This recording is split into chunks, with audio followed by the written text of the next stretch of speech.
क्या आपने कभी सोचा है कि इस संसार के धन का असली स्वामी कौन है? कौन है वो देवता जिसके आशीर्वाद से निर्धन भी राजा बन जाता है? ये कहानी है कुबेर की, यक्षों के राजा, देवताओं के धनाध्यक्ष और समृद्धि के स्वामी की, जिन्होंने तप, संघर्ष और वरदानों से वो स्थान पाया जहां धन सिर्फ भौतिक नहीं, दिव्य शक्ति बन जाता है। स्वागत है धन और वैभव के देवता कुबेर की महागाथा में। कुबेर का जन्म, वंश और दिव्य पहचान। कहानी शुरू होती है समय के उस आरंभिक क्षण से, जब ब्रह्मांड अभी अपनी पहली सांसें ले रहा था, जब धरती, आकाश और दिशाएं पूरी तरह स्थापित भी नहीं हुई थी, जब देवताओं और दानवों की अलग अलग सत्ता, अलग अलग संसारों का निर्माण शुरू होने वाला था। उसी युग में जन्म हुआ उस महापुरुष का, जिसे आज संसार कुबेर, धन के देवता, यक्षों के स्वामी और अलकापुरी के महाराजा के रूप में याद करता है। लेकिन ये याद रखना, कुबेर जन्म से देवता नहीं थे। वो एक मनुष्य की तरह पैदा हुए थे, ऋषि विश्रवा के पुत्र, जो स्वयं महाशक्ति संपन्न थे, जिनकी तपस्या ने तीनों लोकों में तेज फैला रखा था। विश्रवा ने एक दैत्य स्त्री इलवला से विवाह किया था, एक ऐसी स्त्री जो असुर कुल से थी, लेकिन उसके गर्भ से कुबेर का जन्म हुआ।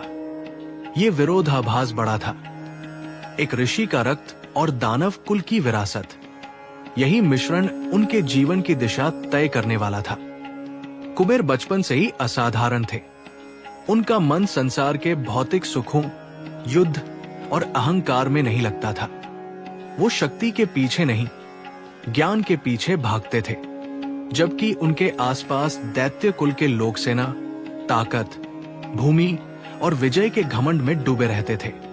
विश्रवा ने उन्हें विद्या, वेद, तंत्र और शास्त्र का ज्ञान दिया। उनके भीतर आध्यात्मिक शक्ति तेज की तरह चमक रही थी। परंतु ये कहानी सिर्फ उनके जन्म की नहीं है। ये कहानी है उनके नियति के मार्ग पर चलने की। यही से शुरू होती है कुबेर की यात्रा, तपस्या की, संघर्ष की और देवत्व की। कहा जाता है कि कुबेर को धन का आकर्षण कभी नहीं था, लेकिन उसे समझने की जिज्ञासा थी। वे धन को केवल एक साधन मानते थे, उद्देश्य नहीं। यही सोच उनके जन्म और उस काल के सभी राजाओं से उन्हें अलग करती थी। जब वे युवा हुए तो उन्होंने तपस्या शुरू की, ऐसी तपस्या जिसे एक साधारण व्यक्ति जीवन भर नहीं कर सकता। वर्षों तक वन, हिमखंड, गहन अंधकार और अग्नि तप में बैठे रहे। उनकी श्वास धीमी पड़ती, फिर तेज होती। उनका शरीर कभी सूखता, कभी दमकता, लेकिन उनका मन अडिग था। एक ही लक्ष्य, ऐसी शक्ति प्राप्त करना जो किसी को हानि न पहुंचाए, बल्कि ब्रह्मांड का संतुलन साधे। कहते हैं उनकी तपस्या से तीनों लोक कांप उठे, दिशाएं स्थिर हो गई, देवता भी चकित थे। आखिर एक मनुष्य इतना महान पुरुषार्थ कैसे कर रहा है? ब्रह्मा प्रकट हुए। उन्होंने कहा, कुबेर, तुमने देवताओं जैसा कार्य किया है, मुझसे वर मांगो। और कुबेर ने वो वर नहीं मांगा जो कोई साधारण व्यक्ति मांगता। उन्होंने शक्ति, अमरत्व, साम्राज्य, युद्ध कुछ नहीं मांगा। उन्होंने कहा, हे ब्रह्मदेव, मुझे वो बनाइए जो संसार के धन का स्वामी तो हो, परंतु धन का दास कभी न बने। मैं किसी खजाने का मालिक तो बनूं, पर धन मेरी आत्मा को बांध न सके। धन मेरे लिए साधना बने, बंधन नहीं। ब्रह्मा मुस्कुराए, बोले, तुम धन के देवता बनोगे। संसार का प्रत्येक खजाना तुम्हारे अधीन रहेगा। यक्षों का राज्य तुम्हें मिलेगा। तुम्हें अलकापुरी का सिंहासन प्राप्त होगा। तुम त्रिलोक के धनाध्यक्ष होगे। ये वो क्षण था जहां एक मानव देवता बना। यही वो पल था जब धन का असली अर्थ जन्मा। उस दिन से कुबेर सिर्फ एक राजा नहीं रहे, वे देवताओं के समकक्ष आ गए। ये कहानी सिर्फ वरदान तक सीमित नहीं है, वरदान के साथ ही एक दायित्व भी जन्मा। कुबेर को धन का प्रशासन संभालना था। सिर्फ सोना या रत्न ही नहीं, संसार की समृद्धि, फल फूल, नदियों की उर्वरता, नगरों का वैभव, देवताओं की संपदा और भविष्य के राजाओं का राजकोष तक। कुबेर ने धन को बांटना सीखा। उन्होंने समृद्धि केवल संग्रह नहीं, व्यवस्था के रूप में स्थापित की। यही कारण है कि उन्हें धन का स्वामी तो कहा जाता है, पर धन उन्हें संचालित नहीं करता। वो धन के रक्षक है, लोभी नहीं। उनकी तपस्या ने उन्हें वो शक्ति दी जो किसी युद्ध से नहीं मिल सकती थी। उनके राज्य में पहली बार यक्षों का जन्म हुआ। दिव्य परंतु पृथ्वी से बंधे प्राणी, विशालकाय योद्धा, खजानों की रक्षा करने वाले देवदूत, अदृश्य स्वर्ण भंडार, नवरत्नों के संग्रहकर्ता और धन के प्रहरी। कुबेर ने इस नई जाति को संगठित किया और धीरे धीरे उनका साम्राज्य बढ़ता गया। उनका सिंहासन अलंकरण से भरा नहीं, बल्कि शक्ति से भरा था। देवताओं ने उन्हें धनाधिपति माना, ऋषियों ने उन्हें धर्माध्यक्ष, और दैत्य भी उनकी प्रभुता से भय खाते थे। कहते हैं जब कुबेर अपने राज सिंहासन पर बैठते थे तो अलकापुरी का आकाश स्वर्णिम हो उठता था। पर्वतों के शिखरों पर रत्नों की चमक दिखाई देती थी, हवाओं में सुगंध फैल जाती थी। और ये सब केवल एक बात से कि इस संसार में पहली बार धन का प्रयोग धर्म और न्याय के लिए होने लगा था। लेकिन जहां समृद्धि होती है वहां ईर्ष्या भी जन्म लेती है। यही ईर्ष्या आगे रावण जैसी शक्ति को जन्म देने वाली थी। कुबेर का जीवन यहीं समाप्त नहीं होता था, बल्कि यहीं से उनका भाग्य दूसरी दिशा लेने वाला था। विश्रवा के घर एक और पुत्र जन्म लेने वाला था, रावण। परंतु उस समय तक किसी को अंदाजा नहीं था कि दो भाई एक दिन दो अलग अलग पथ चुनेंगे, एक समृद्धि का और दूसरा विनाश का। परंतु रावण की कथा तो आगे आएगी। फिलहाल ध्यान दो कुबेर की उस महान शक्ति पर जिसने धन को सिर्फ अधिकार नहीं बनाया, बल्कि उत्तरदायित्व बनाया। कुबेर का जीवन साबित करता है कि धन का स्वामी होना जन्म सिद्ध अधिकार नहीं है। वो तपस्या, संयम, त्याग और कर्तव्य से मिलता है। इसलिए कुबेर सिर्फ धन के देवता नहीं, धन की आत्मा है। उनकी पहचान इस बात से नहीं कि उनके पास कितना है, बल्कि इस बात से कि उन्होंने धन को कैसे दिशा दी। कुबेर की कहानी सिर्फ खजानों की नहीं है, ये कहानी है एक ऐसे व्यक्ति की जिसने धन को पहली बार सम्मान दिलाया, जिसकी वजह से संसार में धन बुराई नहीं, बल्कि समृद्धि का प्रतीक बना। और समय गवाह है, आज भी धन का प्रशासन उनके हाथों में है। लाखों मंदिर, पूजा, यज्ञ और मंत्र कुबेर के नाम से होते हैं। परंतु ये सब अभी शुरुआत है, क्योंकि इस कहानी में आगे वो मोड़ आने वाला है जहां कुबेर का भाग्य बदल जाता है, जहां उनका अपने ही भाई रावण से टकराव होगा, जहां पुष्पक विमान की गाथा शुरू होगी और जहां युगों का इतिहास बदलने वाला होगा। लेकिन उससे पहले ये समझ लो कि कुबेर का जन्म केवल एक घटना नहीं था, वो सृष्टि की आवश्यकता थी। हर युग में एक शक्ति होती है जो संतुलन लाती है, और उस शक्ति का नाम है कुबेर। धन का स्वामी, समृद्धि का रक्षक, संसार का प्रथम वित्त मंत्री और अलकापुरी का अधिपति। यह है कुबेर की वास्तविक पहचान।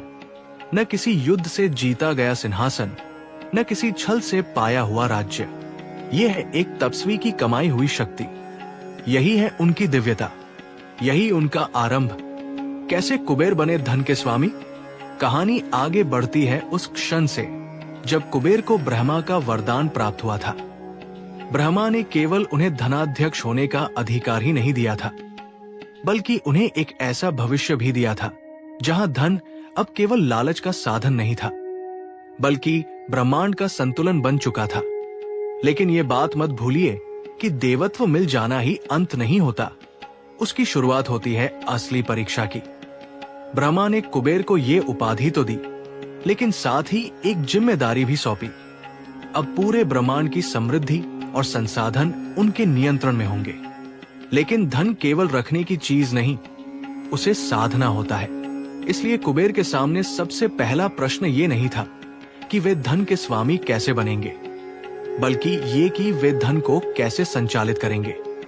इसी प्रश्न ने उन्हें वो स्थान दिलाया जो आने वाले युगों में उन्हें धन के देवता के रूप में स्थापित करने वाला था। कहते हैं कि जब ब्रह्मा ने ये वरदान दिया तो तीनों लोकों में एक प्रकाश फैल गया। देवताओं, ऋषियों और असुरों तक खबर पहुंची कि अब धन का स्वामी एक नया देवता है। लोग चकित थे क्योंकि उन्होंने पहली बार देखा कि धन की सत्ता किसी दैत्य, राजा या योद्धा के पास नहीं, बल्कि एक ऐसे देव के पास थी जिसने धन की प्रकृति को समझा था। लेकिन धन की सत्ता मिलते ही कुबेर के हृदय में अभिमान नहीं आया। उनके मन में पहला भाव ये था कि वे इस पद को ईश्वर की सेवा के रूप में निभाएंगे। यही भेद उन्हें बाकी राजाओं और देवताओं से ऊपर उठाता है। अब कुबेर को धन के सभी रूपों का संचालन करना था।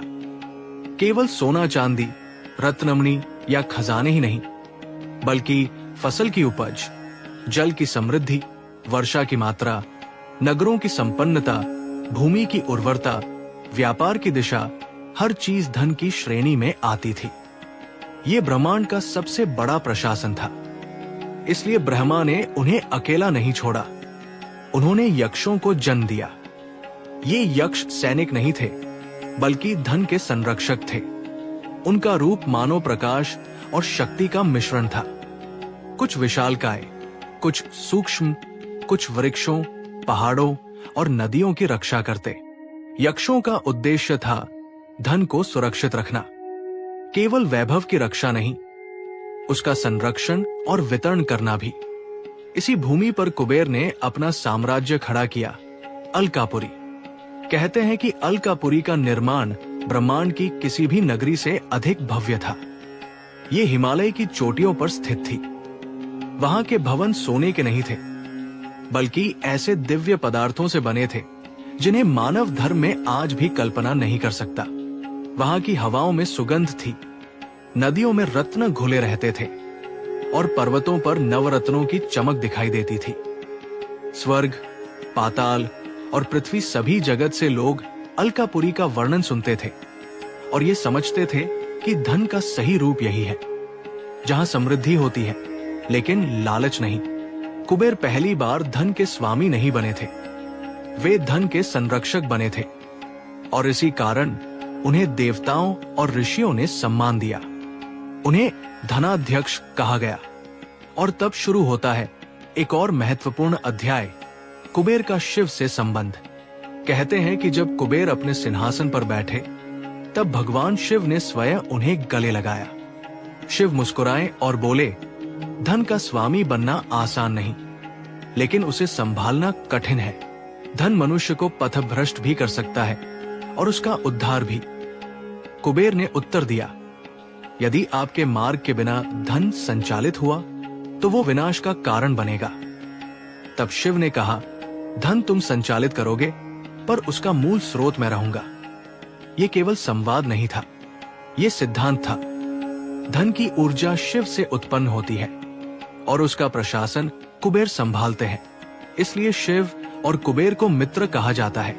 यही कारण है कि शिव के कुंभ में, शिवरात्रि में और मंदिरों में कुबेर की पूजा साथ की जाती है, क्योंकि शिव से धन प्रवाहित होता है और कुबेर उसे संचालित करते हैं।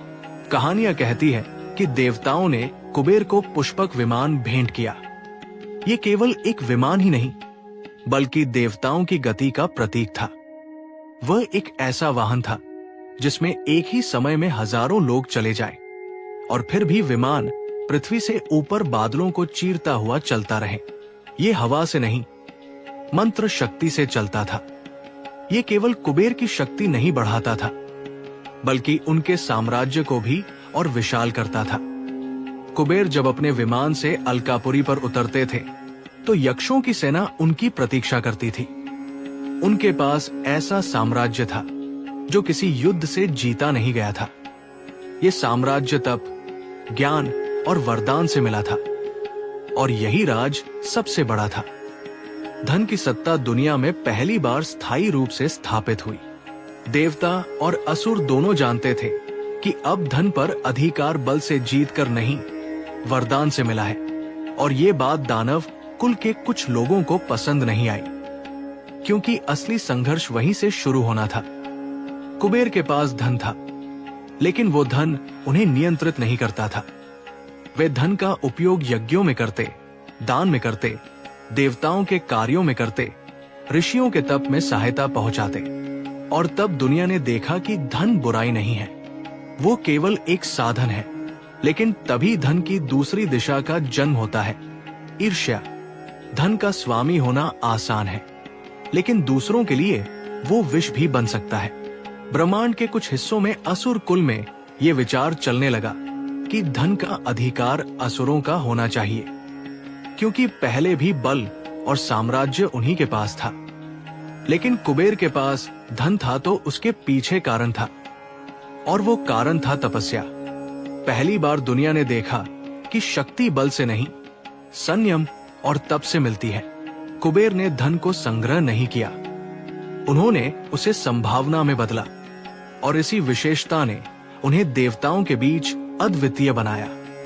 धीरे धीरे उनका नाम केवल एक देव नहीं, बल्कि कानून बन गया, धन का कानून।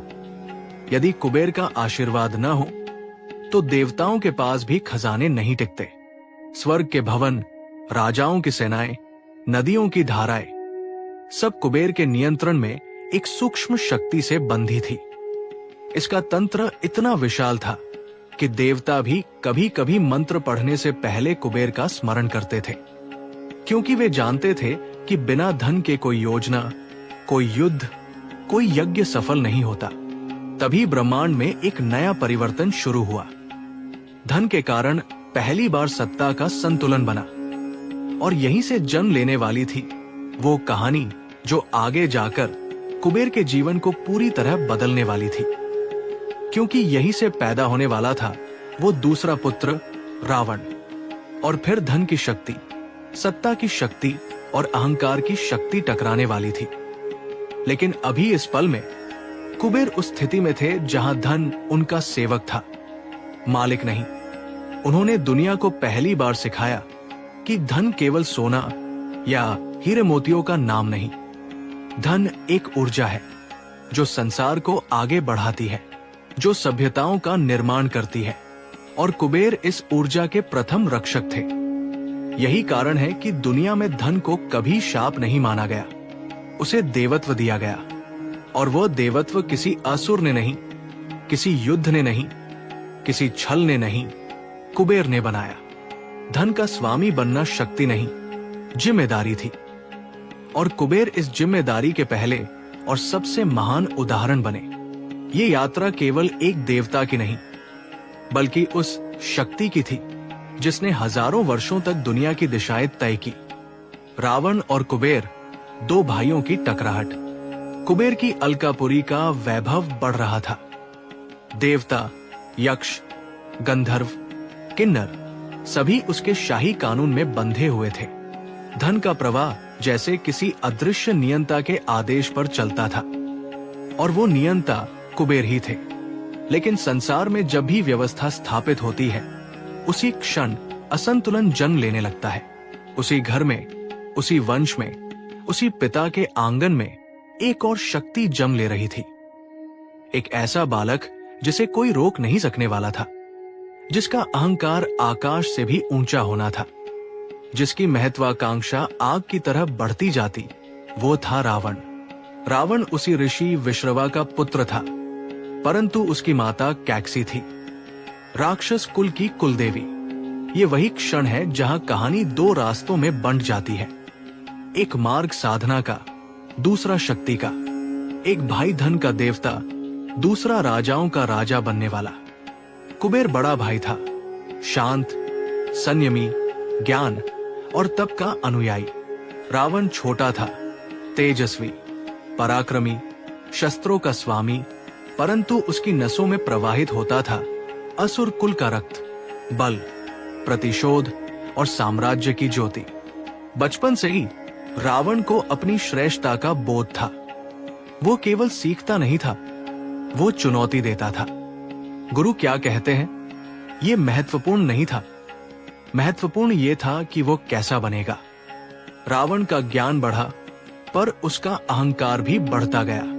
वो शास्त्र जानता था, वेद पढ़ता था, परंतु उसे लगता था कि ब्रह्मांड की हर शक्ति उसके नियंत्रण में आनी चाहिए।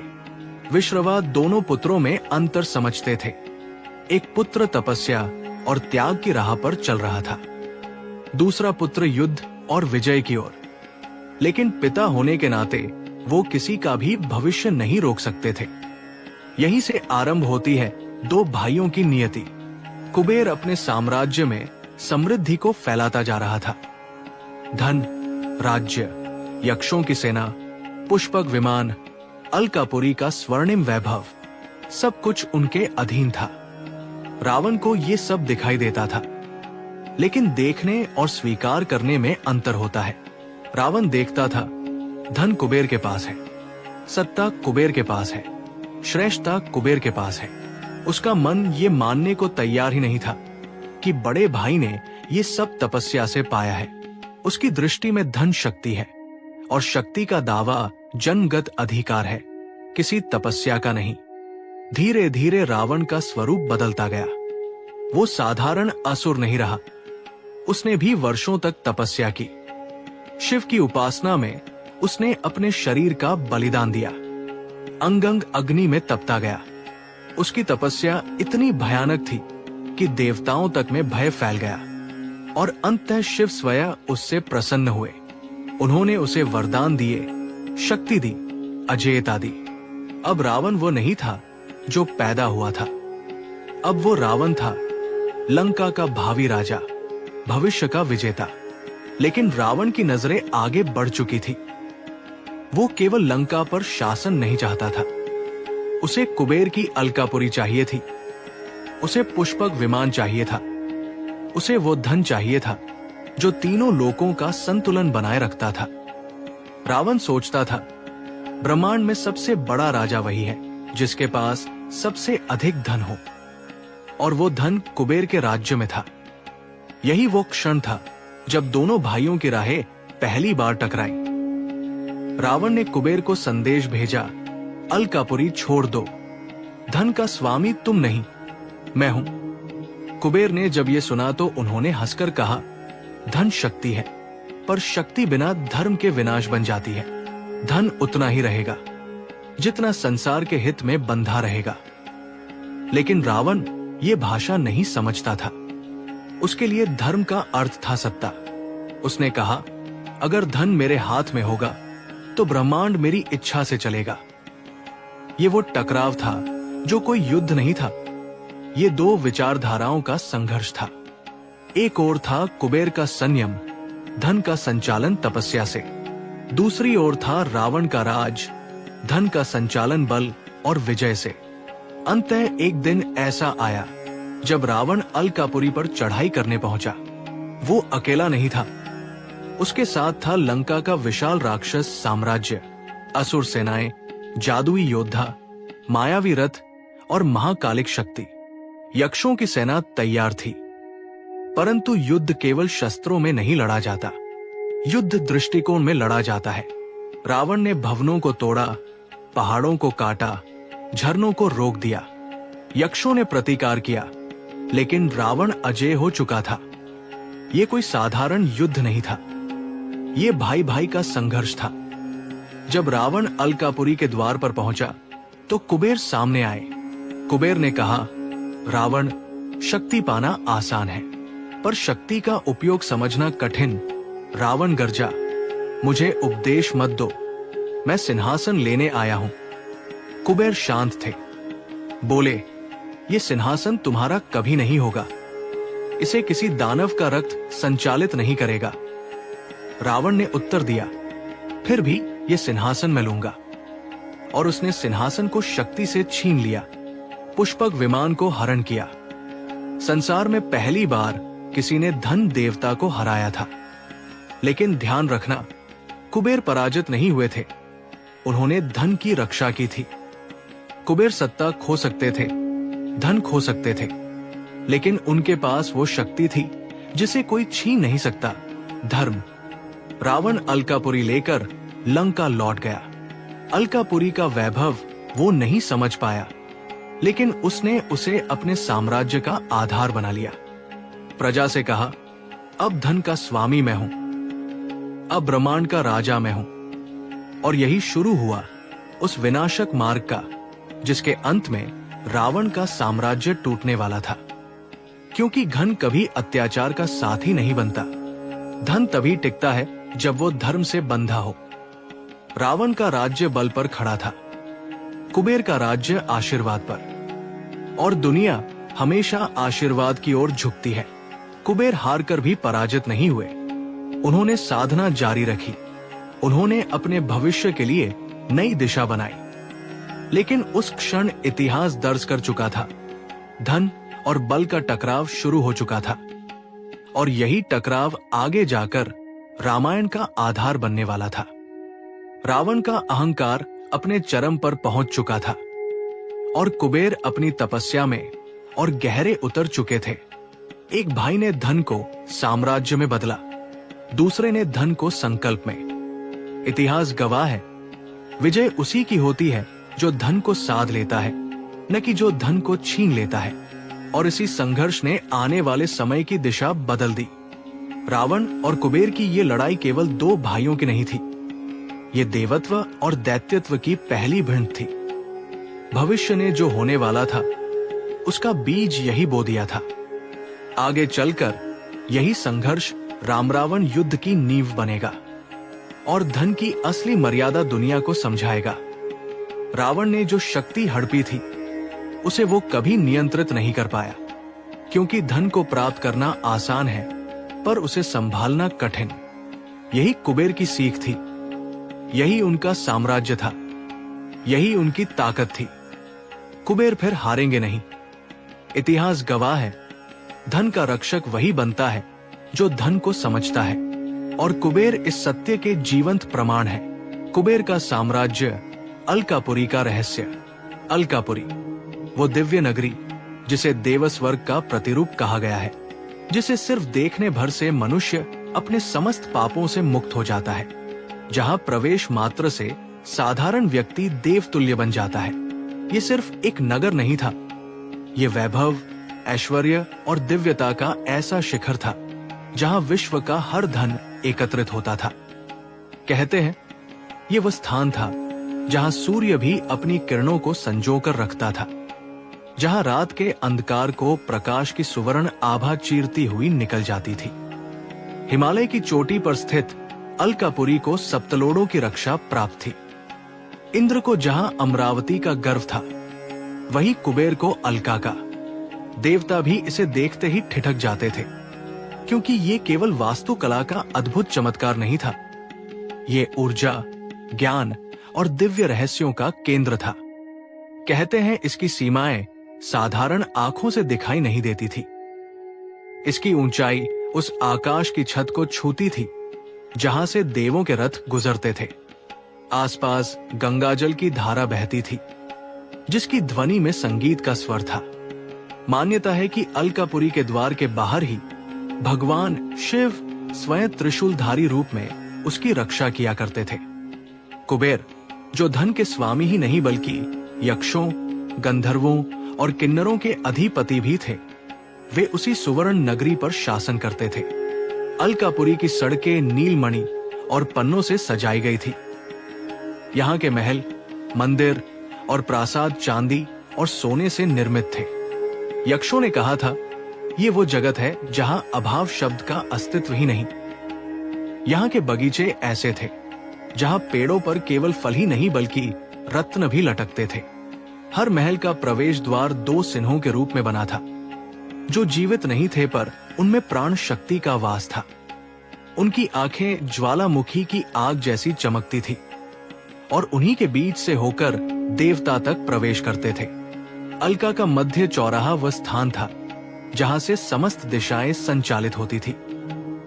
मान्यता है कि यहाँ समय का प्रवाह धीमा हो जाता था। यहाँ के विविध महलों और सड़कों को देखकर देवगुरु बृहस्पति ने कहा था, अमृत केवल स्वर्ग में है पर वैभव केवल कुबेर के पास।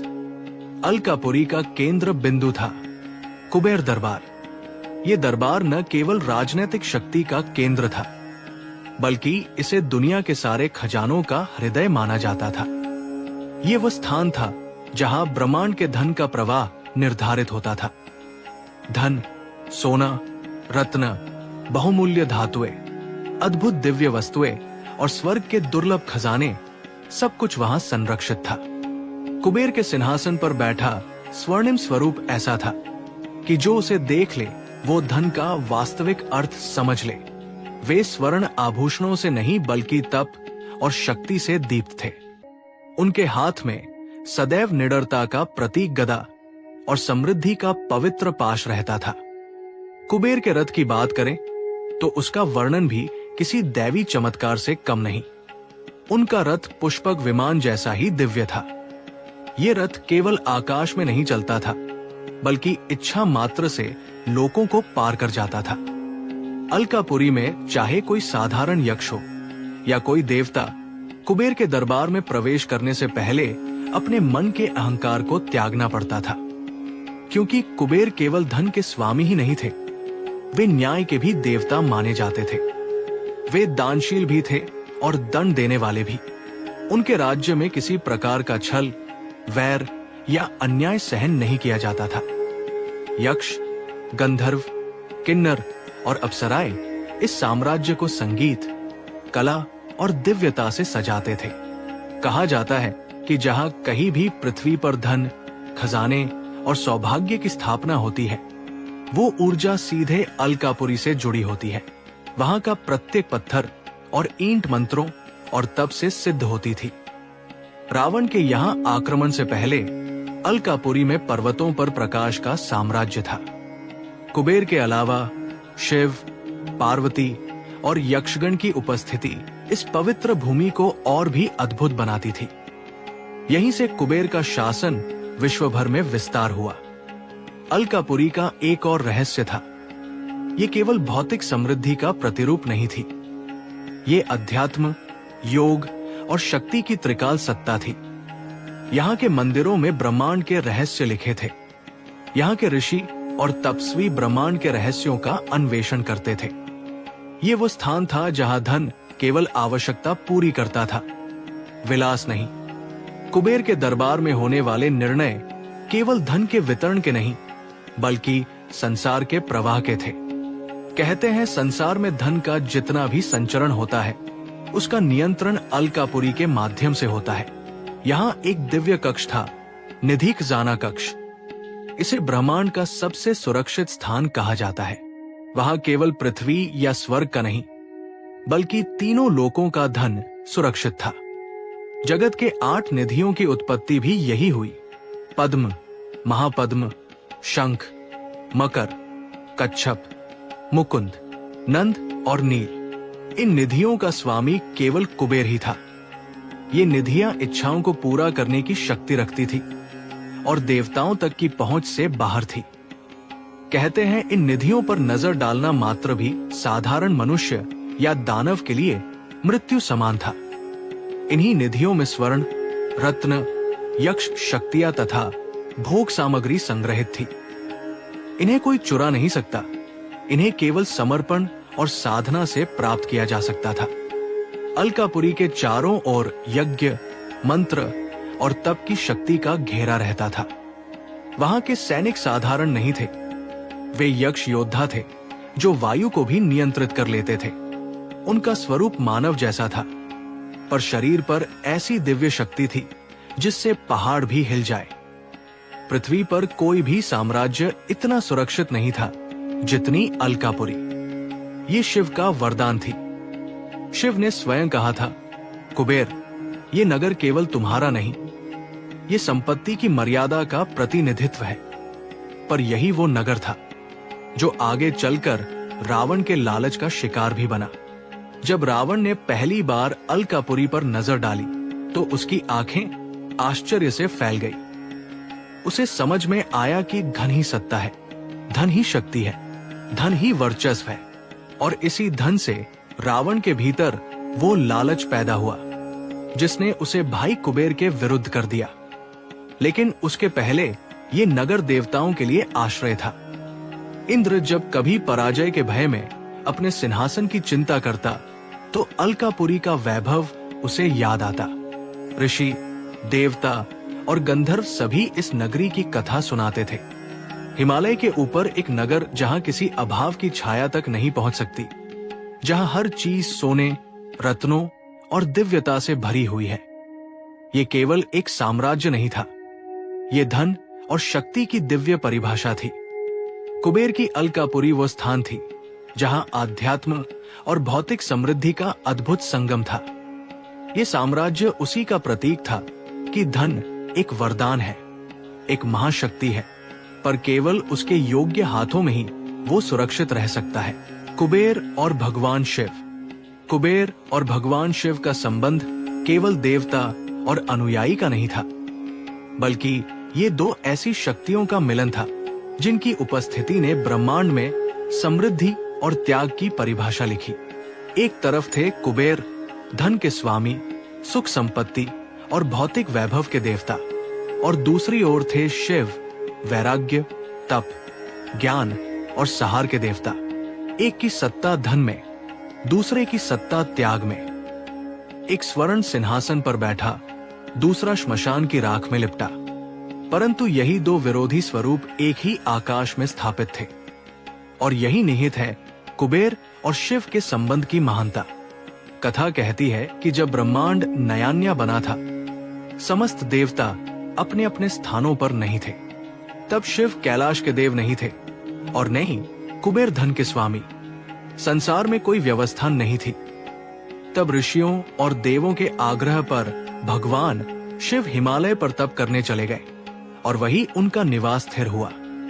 उसी शिव की साधना से प्रभावित होकर देवताओं ने निर्णय लिया कि इस ब्रह्मांड के धन का संरक्षक एक ऐसा देव हो जो शिव के मार्ग का अनुयायी हो, क्योंकि शिव के समान न्याय, संयम और करुणा कोई नहीं जानता था। कहते हैं कि शिव की कृपा से ही कुबेर को वर मिला था, ब्रह्मांड का धन और अलकापुरी का राज्य। शिव ने कुबेर से कहा था, धन तुम्हें इसलिए मिला है कि संसार में उसका संतुलन बना रहे। धन दुर्बलता का कारण नहीं बनना चाहिए, ये धर्म के मार्ग में सहायक होना चाहिए।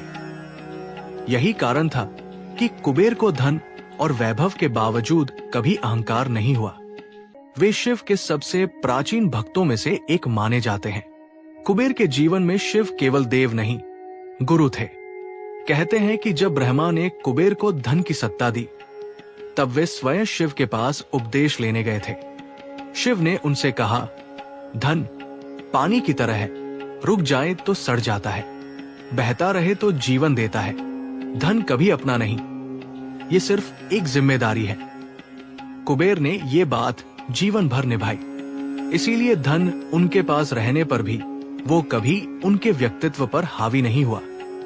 कोई और राजा होता तो इतना धन मिलने के बाद अहंकार और भोग में डूब जाता, लेकिन कुबेर शिव के भक्त थे। वे हमेशा शिव की वंदना, आराधना और तप में लीन रहते थे। शिव ने कुबेर को केवल वरदान दिया ही नहीं, बल्कि उनकी परीक्षा भी ली। कहते हैं कि जब कुबेर ने अलकापुरी की स्थापना की, तब पृथ्वी भर से ऋषि और देवता आशीर्वाद देने आए, पर शिव नहीं आए। कुबेर व्याकुल हो उठे। उन्होंने शिव को निमंत्रण भेजा। तब शिव ने उन्हें सिखाया कि अहंकार के बिना ही वास्तविक धन की पहचान होती है। एक कथा कहती है कि जब कुबेर ने शिव को भोजन के लिए निमंत्रित किया, शिव स्वयं नहीं गए। उन्होंने अपने पुत्र बालक गजानन गणेश को भेजा। कुबेर ने सोचा था कि शिव का भोजन हजारों व्यंजनों का होगा। उन्होंने धन दौलत से सजे व्यंजन, स्वादिष्ट पकवान, स्वर्ण कलशों में पेय, सुगंधित पुष्प और अनगिनत भोग तैयार कराए। पर जब गणेश पहुंचे तो उन्होंने एक के बाद एक व्यंजन खा डाला। पूरा रसदागार समाप्त हो गया। फिर महल का सारा अन्न, फिर यक्षों का भंडार। जब सब खत्म हो गया और गणेश अब भी भूखे थे, तब उन्होंने कुबेर से कहा, क्या और भोजन है? तब कुबेर घबरा गए। उन्होंने महसूस किया कि धन कभी किसी की इच्छा पूरी नहीं कर सकता। धन सीमित है, पर भावना और भक्ति अनंत। तब शिव का संदेश साफ था, धन का गर्व मत करो, ये एक साधन है, साध्य नहीं। कुबेर ने सिर झुकाकर शिव को प्रणाम किया और क्षमा मांगी। तब शिव ने कहा, एक चुटकी भोजन भी यदि सच्चे मन से दिया जाए तो वो संपूर्ण ब्रह्मांड को तृप्त कर देता है। ये कथा केवल धन की सीमा नहीं बताती, बल्कि शिव और कुबेर के संबंध की गहराई भी उजागर करती है। शिव के कृपा पात्र होने के कारण ही कुबेर को पृथ्वी, स्वर्ग और पाताल लोक में धन का स्वामी कहा गया। उनका निवास शिव के कैलाश के उत्तर में स्थित अलकापुरी था। लेकिन कुबेर प्रतिदिन शिव का दर्शन और पूजा करने कैलाश आते थे। वे शिव को किसी देवता की तरह नहीं, बल्कि एक गुरु और मार्गदर्शक के रूप में मानते थे। शिव ने उन्हें धन का संरक्षक इसलिए बनाया क्योंकि केवल शिव ही ऐसे भक्त को वरदान देते हैं जो कभी भी अहंकार में डूबे न। शिव और कुबेर की मित्रता का एक और उदाहरण है। शिव ने कभी कुबेर को धन आदि का प्रदर्शन करने की अनुमति नहीं दी। उन्होंने कहा, धन दान में चमकता है, लोभ में नहीं। इसी कारण कुबेर को भोग और विलास का देव नहीं कहा जाता, बल्कि समृद्धि का देव कहा जाता है। वे धन को बांटने का अधिकार रखते हैं, उसे उत्पन्न करने की शक्ति रखते हैं, पर स्वयं उसका उपभोग नहीं करते। ये शिव का मार्ग था, त्याग और संयम। शिव ही वह देवता है जो कुबेर की रक्षा करते हैं। अलकापुरी की रक्षा भी शिव के त्रिशूल दिग्द्वारों से होती है। इसीलिए अलकापुरी को शिवपुरी भी कहा जाता है। कुबेर को कभी भी शिव का विरोधी नहीं माना गया। वे हमेशा शिव की भक्ति और उनके मार्ग पर चले। संसार में धन और वैभव भले कुबेर का हो, पर उसकी सत्ता शिव की कृपा से थी। एक कथा ये भी बताती है कि जब रावण ने कुबेर से पुष्पक विमान छीन लिया, तब रोते हुए कुबेर कैलाश पहुंचे। शिव ने कहा, रावण का अभिमान स्वयं उसका विनाश बनेगा, तुम शांत रहो। कुबेर ने अपने भाई के विरोध में भी शिव के वचन को ही सत्य माना। इसी कारण कुबेर का राज्य नष्ट नहीं हुआ। पुष्पक विमान छीन लिया गया, पर अलकापुरी की सत्ता वही रही। शिव ने कुबेर से कहा, धन तुम्हारा धर्म है, अहंकार उनका कर्म है। शिव और कुबेर की ये जोड़ी संसार में संतुलन का संदेश देती है। एक त्याग का प्रतीक, एक भोग का, एक विनाश का प्रारंभ, एक निर्माण का, पर दोनों एक ही आदिशक्ति के प्रतिनिधि हैं। ऐसा कहा गया है कि जब भगवान शिव तांडव करते हैं, तब कुबेर के खजानों की ध्वनि भी उनके चरणों का अनुसरण करती है। कुबेर की उपस्थिति शिव के साथ ही पूर्ण होती है। यही कारण है कि संसार में जहाँ भी शिव जी की पूजा होती है, वहाँ कुबेर देव का नाम अवश्य लिया जाता है।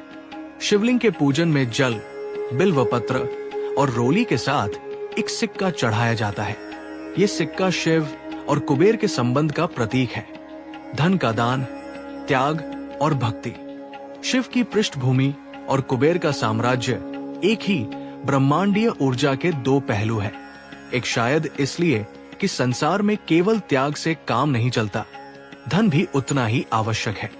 और केवल धन से कोई शक्तिशाली नहीं होता, उसके उपयोग का विज्ञान, संयम और ज्ञान भी आवश्यक है। इसलिए कहा गया है, कुबेर शिव के बिना अधूरे हैं और शिव कुबेर की शक्ति का आधार। दुनिया में कुबेर की पूजा क्यों? कथा, चमत्कार और अंतिम संदेश।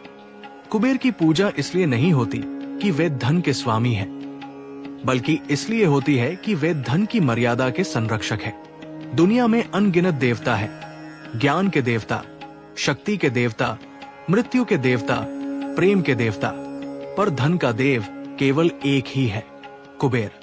और इसका कारण सरल है। धन जीवन का अंतिम लक्ष्य न होकर जीवन की गति है। जिस प्रकार पानी के बिना जीवन रुक जाता है, उसी प्रकार बिना धन के संसार की व्यवस्था रुक जाती है। कुबेर के बारे में जब लोग सोचते हैं तो उनके मन में सोने के पहाड़, खजाने, महल और अलकापुरी जैसी कल्पनाएं आती है। लेकिन कुबेर का वास्तविक महत्व इससे कहीं अधिक है। वे प्रकृति द्वारा निर्धारित उस संतुलन के प्रतीक है जिसके बिना मानव समाज ढह जाता।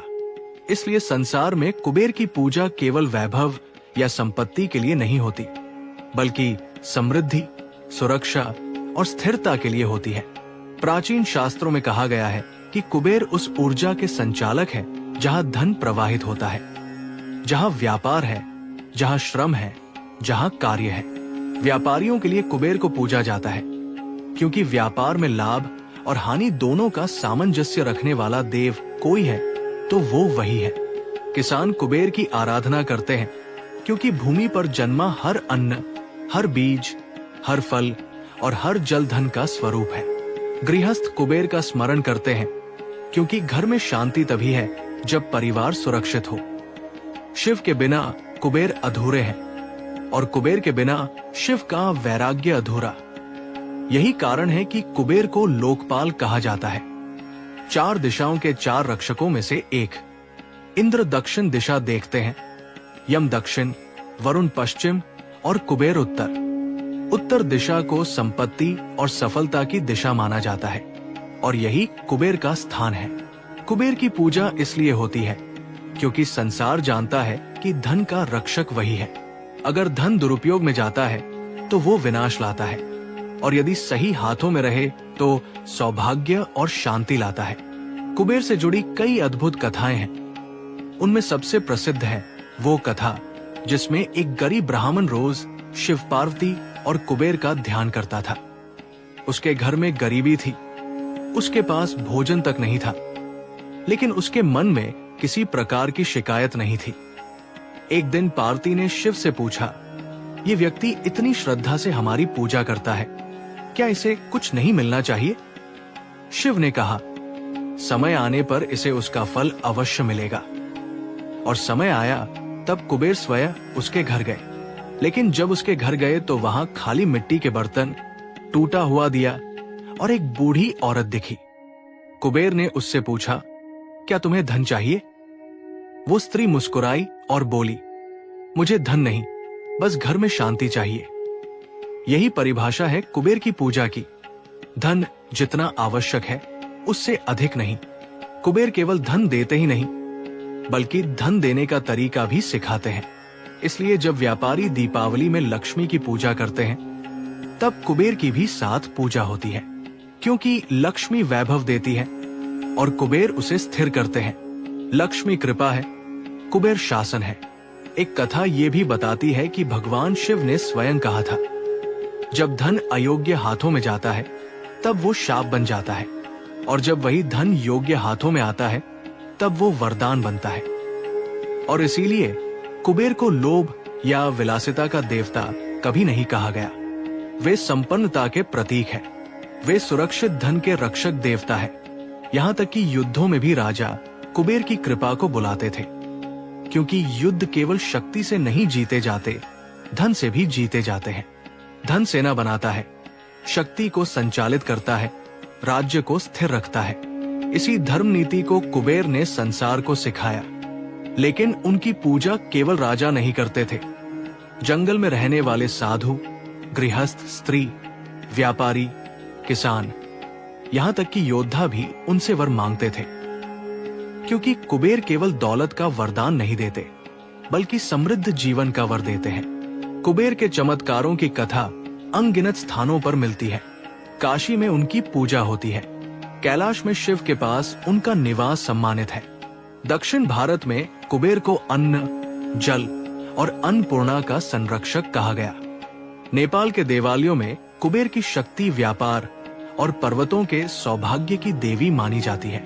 यहाँ तक कि बौद्ध धर्म में कुबेर को वैश्रवण कहा गया और वे 4 महान स्वर्गीय राजाओं में से एक है जो उत्तर दिशा की रक्षा करते हैं। चीन में उन्हें धन और खुशहाली का देव कहा गया। तिब्बत में वे सुरक्षा और समृद्धि के प्रतीक है। जापान में वे 7 सौभाग्य देवताओं में से एक है और वहां उनका नाम है बिश्मो। इन सबका सार एक ही है, जहां धन है वहां कुबेर है और जहां कुबेर है वहां व्यवस्था और स्थिरता है। इसलिए दुनिया में कुबेर की पूजा केवल हिंदू नहीं करते। जिस भौतिक संसार में मनुष्य रहता है वहां धन का रक्षक सदैव पूजनीय रहेगा। धन जीवन को गति देता है, लेकिन ये धन तभी शक्ति है जब वो धर्म के मार्ग में हो। इसीलिए कुबेर को कर्म और भाग्य के मध्य सेतु भी कहा गया। वे केवल धन वितरित नहीं करते वे उस धन के प्रवाह को नियंत्रित करते हैं। वे संसार को ये संदेश देते हैं कि धन की पूजा मत करो, धन के धर्म को समझो। कुबेर की पूजा इसलिए होती है क्योंकि धन ही जीवन की जिम्मेदारी है। धन का दुरुपयोग संसार को युद्ध में बदल देता है और धन का सदुपयोग संसार को घर में बदल देता है। यही कारण है कि कुबेर की पूजा हर घर में, हर व्यापार में, हर आरंभ में होती है और अंत में उनका संदेश यही है, धन तुम्हारा अधिकार है पर स्वामित्व नहीं। धन से तुम जीवन चलाते हो पर जीवन धन से बड़ा है।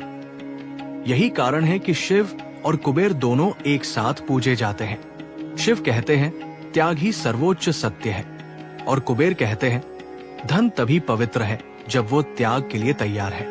इसलिए संसार चमत्कारों, कथाओं और अनगिनत परंपराओं के बीच एक ही विश्वास पर स्थिर है, धन का प्रभारी कुबेर है और उनकी पूजा केवल इच्छा पूरी करने के लिए नहीं बल्कि ये याद दिलाने के लिए की जाती है कि धन और धर्म दोनों साथ चलते हैं। यही कुबेर का चमत्कार है। वो केवल सोने हीरे का देव नहीं बल्कि जीवन की व्यवस्था का देव है और यही अंतिम संदेश है। सच्चा धन वह है जो मनुष्य को विनम्र बनाए, उसका जीवन ऊंचा करे और उसे संसार में प्रकाश बनाए।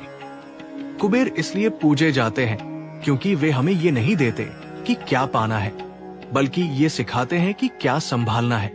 कुबेर की ये कथा केवल धन और वैभव की नहीं बल्कि धर्म, कर्म और सीख की कहानी है। कुबेर हमें सिखाते हैं कि धन तभी शुभ है जब वो अहंकार नहीं, समर्पण के साथ जुड़ा हो। रावण के पतन से लेकर अलकापुरी के वैभव तक, भगवान शिव की कृपा से लेकर देवताओं के खजाने की रक्षा तक, कुबेर का संदेश हर युग में एक ही रहा है। धन का सही उपयोग ही समृद्धि देता है। धन किसी का शत्रु नहीं होता लेकिन लोभ उसे विनाश का कारण बना देता है। इसलिए कुबेर आज भी पूजे जाते हैं, इसलिए भक्ति आज भी जीवित है। इसी के साथ इस दिव्य गाथा को यही विराम देते हैं। अगर आपको ये वीडियो पसंद आई हो तो इसे लाइक, कमेंट और शेयर जरूर करें और ऐसे ही नए पौराणिक रहस्यों और अद्भुत कथाओं के लिए हमारे चैनल को सब्सक्राइब करना बिल्कुल मत भूलिएगा।